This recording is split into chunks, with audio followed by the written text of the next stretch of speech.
예수님은 빗나간 신앙을 덮어두지 아니하시고 정면으로 맞닥뜨리고 드러내십니다. 죄와 허물은 사랑으로 덮어 주시기도 하시지만 그러나 빗나간 신앙만큼은 덮어두지 아니하시는 주님이십니다. 그만큼 해악이 크기 때문에 그렇죠.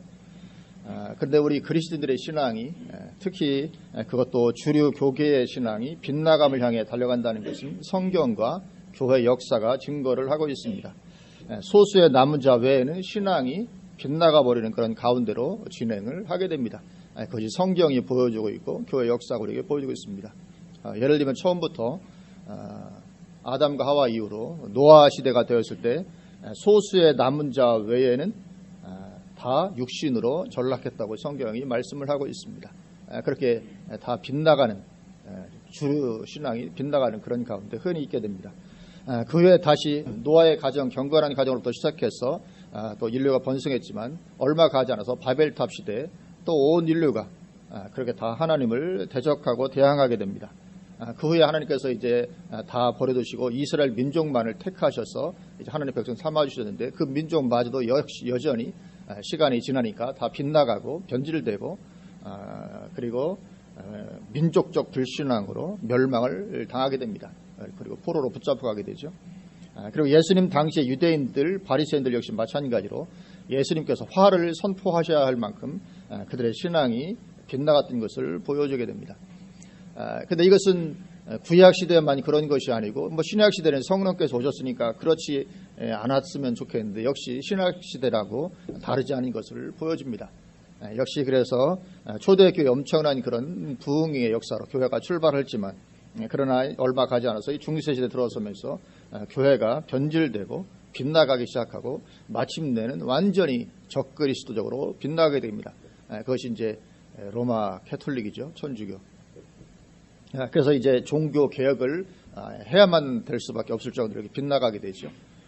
그리고 지금 가장 적그리스도적인 인물, 가장 적그리스도를 닮은 인물이라고 하면 교황이 되게 되죠. 교황이 그야말로 양의 탈을 쓴 이리와 같이 가장 적그리스도적인 인물이 바로 교황입니다. 그러면 완전히 빗나가게 되고 종교 개혁을 해보았지만 여전히 그 주류 교계 신앙이 빗나가는 그런 패턴에서는 벗어나지 못합니다. 그래서 유럽의 기독교는 자유주의 신학으로 완전히 초토화가 되게 되었죠. 이스라엘 백성들 같은 경우는 그렇게 신앙이 빗나가도 최소한 하나님의 말씀만큼은 인정을 했거든요. 율법만큼으로도 하나님 말씀으로 받아들이고 인정을 했는데 이 자유주의 신학은 그것마저도 버려버립니다.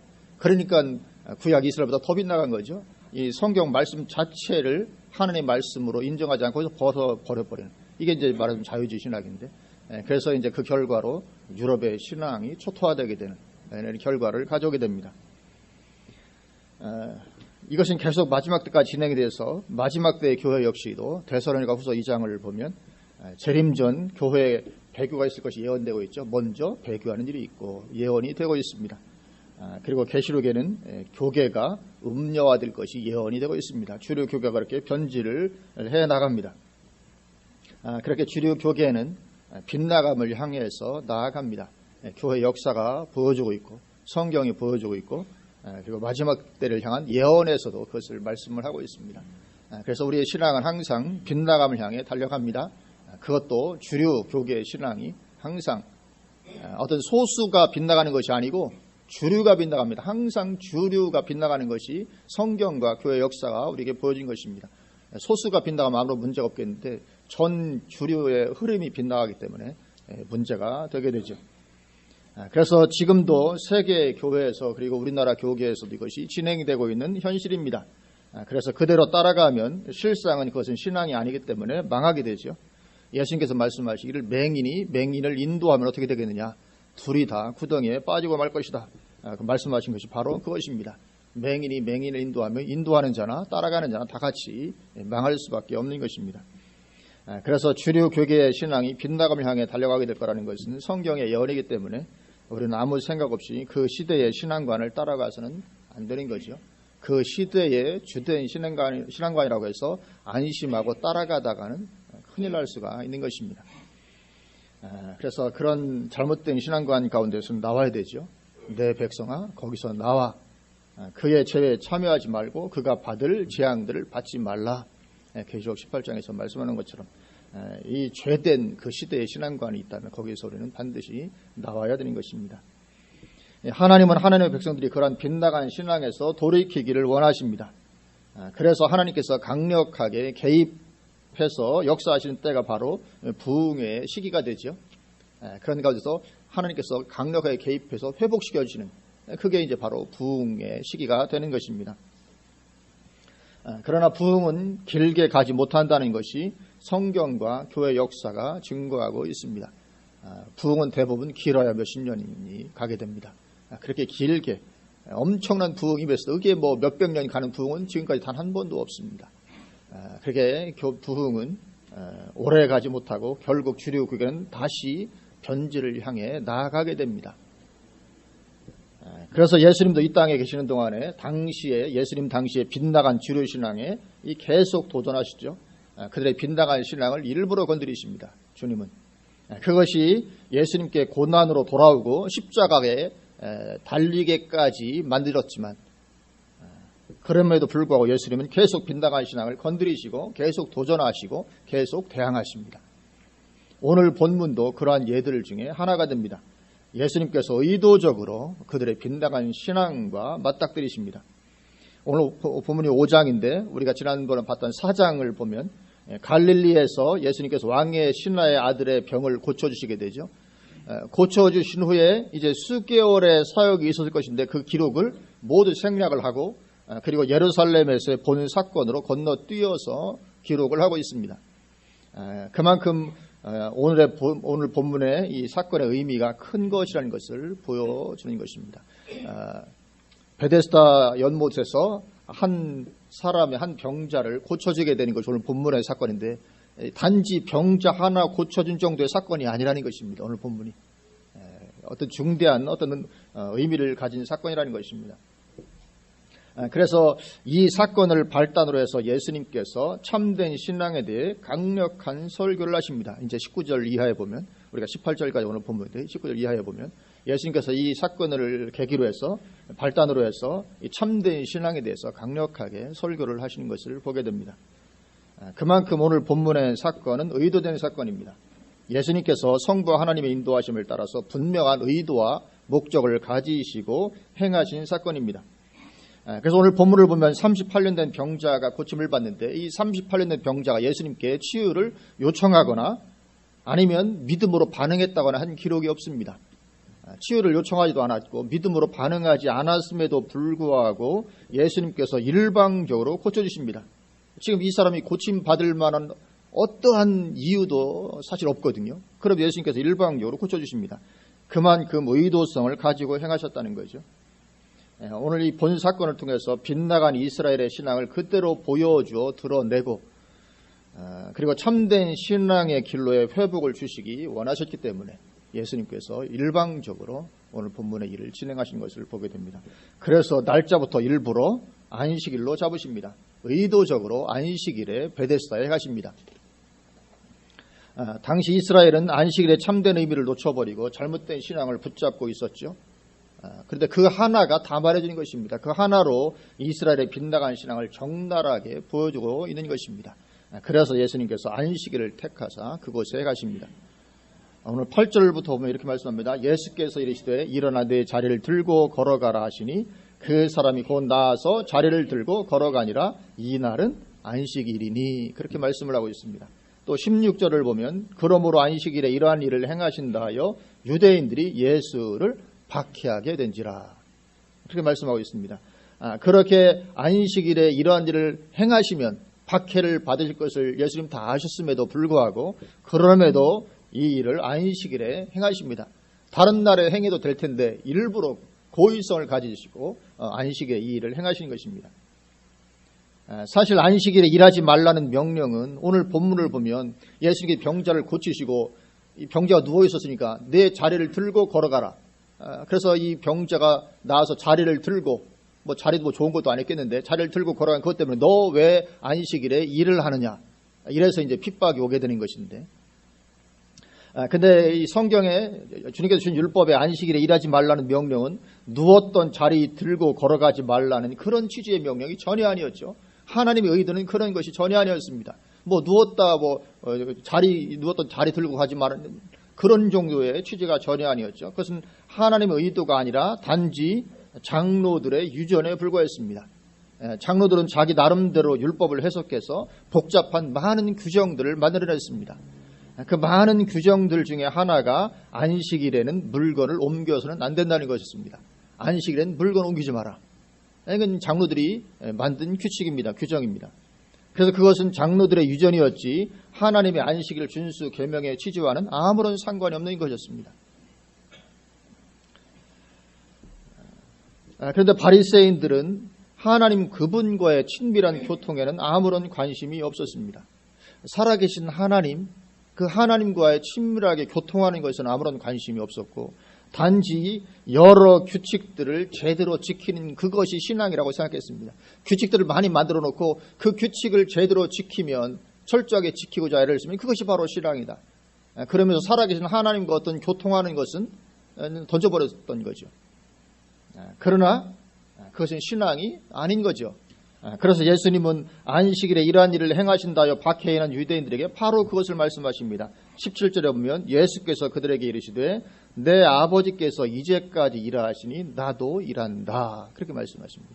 내가 왜 지금 일하는가? 내 아버지께서. 그러니까 예수님은 아버지와의 그 친밀한 교통을 통해서 일하고 계신다는 것을 말씀을 한 것입니다. 이것이 예수님께서 안식일에 병자를 고치신 원천이었습니다. 하나님 아버지께서 행하시니까 행하심을 보고 동참해서 내가 지금 그 일을 한 것이다. 그렇게 말씀을 하고 있는 거죠. 그리고 그것이 바로 신앙인 거죠.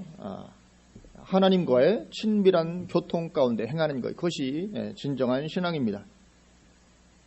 그런 친밀한 교통 가운데 아버지께 동참하고 함께 일하는 거죠. 그런데 당시의 유대인들처럼 지금도 많은 그리스도인들이 규칙적인 종교 행위에 충실한 것이 신앙이라고 생각을 합니다. 그래서 규칙적인 종교 행위에는 충실하지만 말씀과 기도 가운데 하나님 그분을 찾고 구하는 것은, 추구하는 것은 던져버립니다. 이것이 오늘날 많은 그리스도인에게 큰 문제 중에 하나죠. 규칙적인 어떤 종교 행위는 그래도 나름대로 합니다.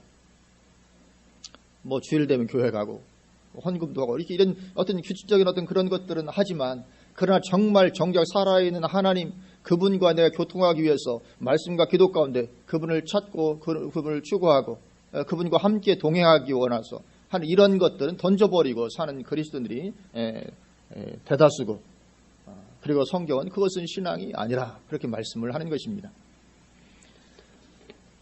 오늘 본문의 이스라엘이 바로 그랬던 것입니다. 그럼에도 불구하고 하나님은 그러한 빗나간 신앙에 회복의 은혜를 주시기를 원하시죠. 그래서 베데스다 연못을 찾아가신 것이 그것을 보여줍니다.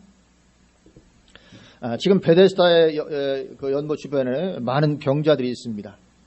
그 베데스다에 있는 이 병자들은 신앙이 빗나가서 애처롭게 되어 있는 이스라엘을 상징하는 사람들입니다.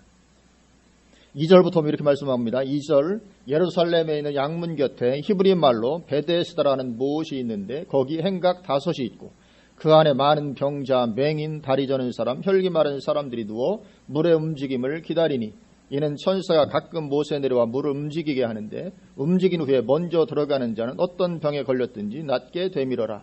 거기 38해 된 병자가 있더라. 여기 많은 병자, 맹인, 다리 저는 사람, 혈기 마른 사람들이 나오는데 이들은 당시에 가련한 이스라엘을 상징하고 있습니다. 마치 당시 이스라엘이 이들과 같았다는 것입니다. 그렇게 병들었고 그렇게 맹인이고 다리 절고 그리고 팔이 마른, 손이 마른, 혈기 마른 이런 같은 그런 가운데 있었다는 것을 보여주는 것입니다. 38년 된 병자 역시 마찬가지입니다. 성경에 나오는 성경은 참 대단히 신비로운 정말 하나님의 지혜의 작품이 아니겠습니까? 그래서 성경에 나온 뭐 이름 하나, 단어 하나, 숫자 하나하나에는 우연이 없습니다. 어떤 작은 우리가 볼 땐 별 의미 없는 것 같은 어떤 거 하나 할 때도 우연히는 거기에 없고 하나님의 지혜가 거기에 담겨 있는 것이죠. 그래서 세밀하게 보게 되면 우리가 성경 말씀을 볼 때 세밀하게 보면 하나님의 놀라운 지혜를 거기서 보게 됩니다. 그래서 오늘 본문도 보면 여기 예수님께서 일부러 찾아가신 병자가 있죠. 38년 된 병자. 그가 원하지도 않았습니다. 예수님께서 네가 낫고자 하느냐 물으셨을 때도 예, 제가 낫고자 합니다. 이러면 고쳐주면 말이 되잖아요. 그런 경우가 있었지 않습니까? 내가 낫고자 하나. 예, 제가 낫고자 합니다. 무엇을 해주기를 원하냐. 예, 내 눈이 뜨기를 원합니다. 이러는 것처럼 내가 낫고자 하냐 그렇게 물어보셨음에도 불구하고 믿음으로 반응하지도 않았습니다. 이 사람은. 그럼에도 불구하고 예수님께서 일부러 찾아가셔서 고쳐주셨습니다. 거기에 많은 병자가 있었지만 오직 이 한 사람만 고쳐주십니다. 아니 왜 그래? 너무 이상하잖아요. 옳지 않지 않습니까? 거기 수많은 병자가 있었고 이 병자는 고침받을 만한 이유가 아무것도 없었습니다. 믿음으로 반응하지도 않았고 요청하지도 않았고 그럼에도 그 많은 병을 다 버려두시고 오직 이 병자를 고쳐주십니다. 그 병자는 병이 든 지 38년이 되었다고 성경이 말씀합니다. 그렇다면 이 38년 되었다는 것에 어떤 의미가 있겠죠. 38년 되었다는 것에. 이 숫자는 우연이 아닙니다. 이 38년이라는 숫자는 이스라엘이 출애굽해서 광야에서 불순종하며 지냈던 38년의 기간입니다.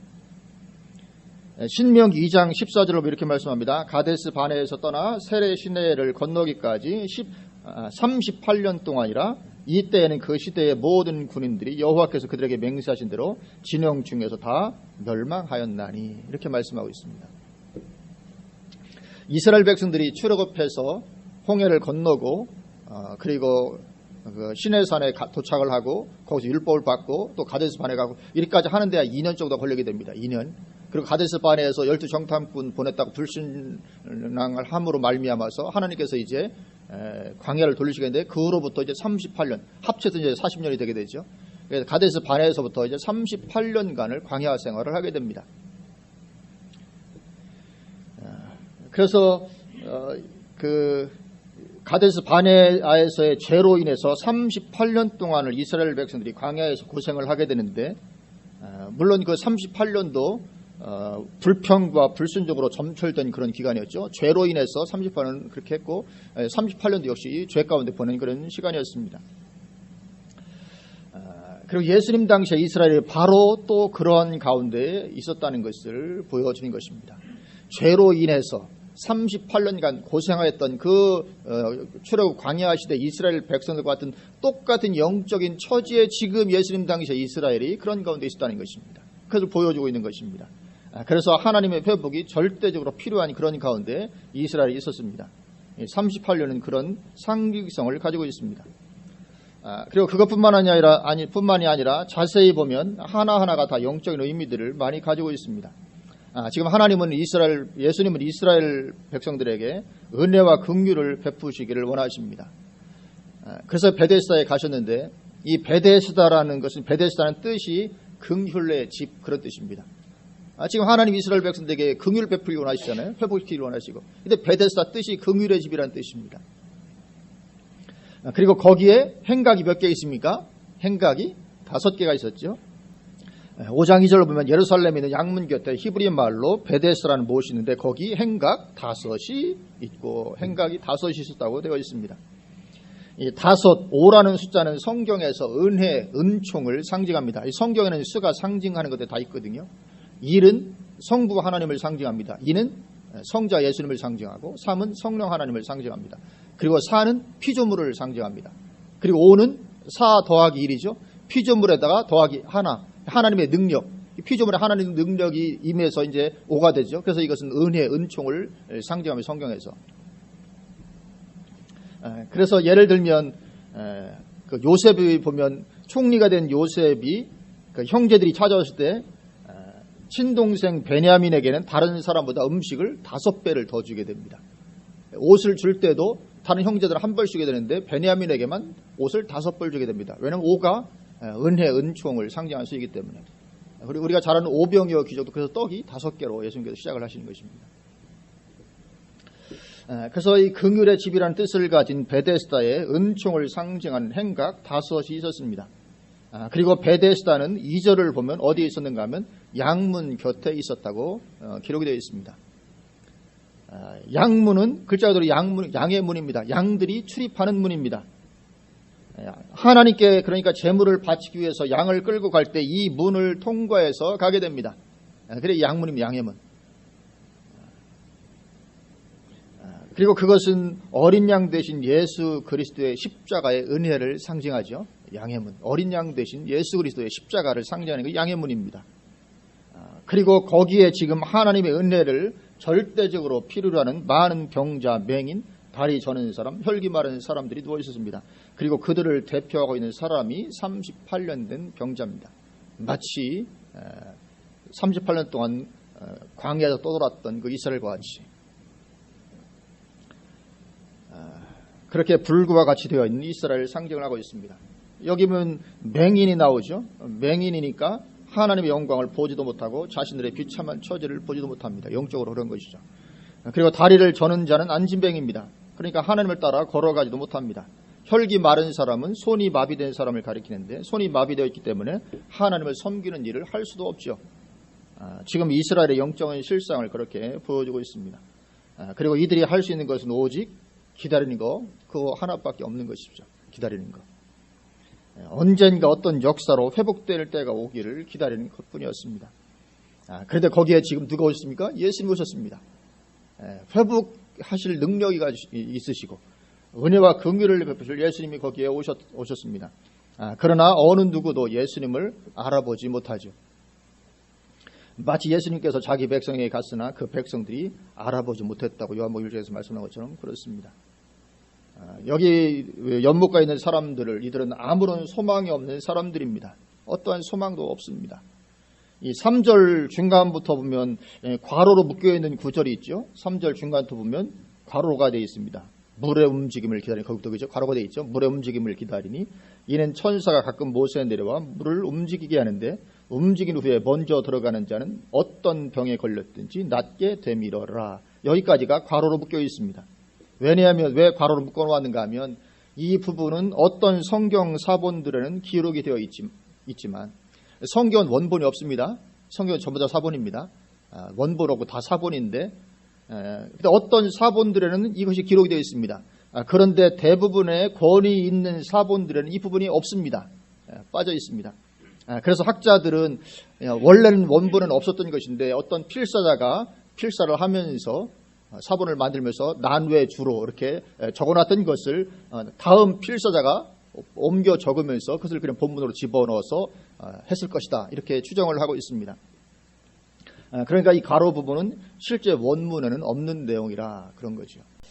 그러니까 이 괄호에서 있는 이런 부분들이, 이런 일들이 실제로 일어났다고 성경이 말하는 것은 아닙니다. 실제로 거기 천사들이 내려와서 물을 동하게 하고 들어가는 자 낳고 이런 일이 실제로 있었다고 성경이 증거하는 것은 아니고 어떤 환자들이 그런 소망을 가지고 거기에 모여 있었다는 것을 주석해 놓고 있는 것이거든요.